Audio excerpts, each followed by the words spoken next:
Nous sommes le mardi 21 janvier 2025. Mesdames et messieurs, bienvenue à toutes et à tous dans cette revue des presse. À la une du journal Ouragan, soirée Invest Indiaxi, la RDC sous les feux des projecteurs à Paris.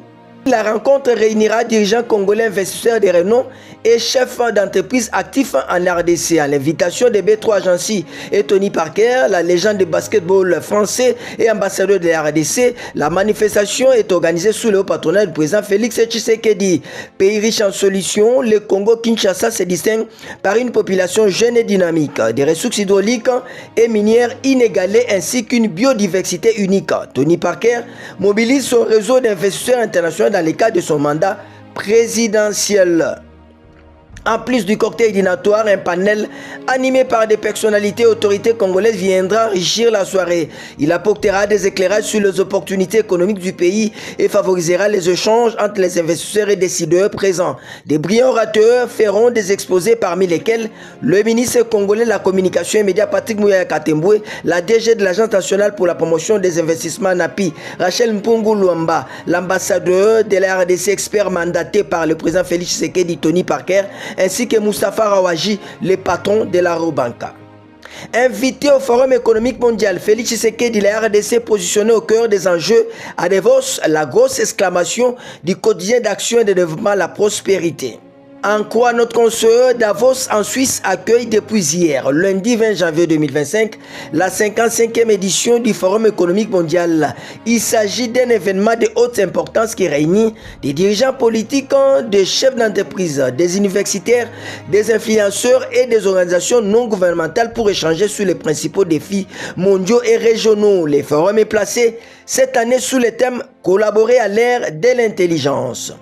La RDC est réputée comme étant un pays solution et représenté au plus haut point au rendez-vous par une forte délégation menée par le président de la République Félix Tshisekedi. Selon des sources officielles, le chef de l'État va profiter de ces assises pour annoncer un vaste projet structurant de lutte contre le changement climatique et la préservation de la biodiversité en RDC.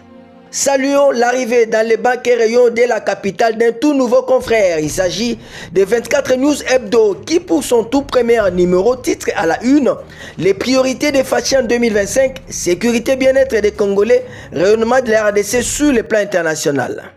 Pour notre confrère, le chef de l'État, Félix Tshisekedi, a procédé ce samedi 18 janvier à l'échange de vœux avec les corps diplomatiques accrédités en RDC. À cette occasion, le président de la République a prononcé un discours au cours duquel il a retracé les grandes lignes de l'année 2024 marquées par son serment pour le début de son deuxième mandat après sa victoire à la présidentielle de 2023. Le chef de l'État, poursuit notre confrère, a par ailleurs souligné les choix démocratiques faits par la République du Congo, contrairement à d'autres pays, en allusion à l'agresseur de la RDC qui tente toute honte but de se poser en donneur de leçons à un pays où le peuple s'exprime librement. En République démocratique du Congo, nous avons fait le choix irréversible de bannir la dictature et de construire une démocratie durablement inclusive, contrairement à d'autres pays où des élections s'apparentent à des répétitions avec des scénarios prescrits et des adversaires soigneusement choisis à l'avance pour garantir un résultat inchangé. Le processus électoral congolais est un espace ouvert où chaque voix compte, où chaque citoyen peut concourir, où l'opposition a sa place. Ces modèles certainement perfectibles représentent aujourd'hui une source d'inspiration pour de nombreuses démocraties émergentes africaines et dans le monde, a déclaré Félix Tshisekedi devant les corps diplomatiques. Terminons avec cette tribune de M. Emembi Abondo Chabanza, expert en administration publique, paralysé à Kinshasa.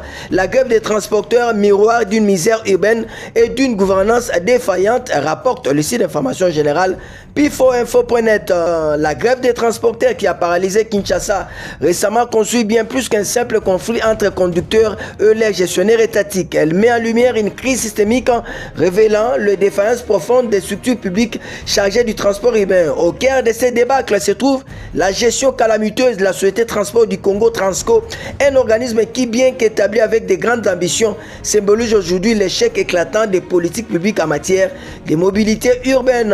Par ailleurs, cette crise soulève des questions fondamentales sur les priorités des autorités. Alors que des fonds considérables sont parfois investis dans des projets de prestige ou d'autres secteurs moins prioritaires, les transports publics, qui est un vecteur économique et social essentiel, restent sous-financés et mal gérés. Les déséquilibres entre les besoins réels de la population et les décisions prises par les gestionnaires publics est criant. La grève des transporteurs a ainsi servi de catalyseur pour que ces problèmes systémiques soient exposés au grand jour. Ça n'est donc fini pour cette revue de presse. Au revoir et à demain.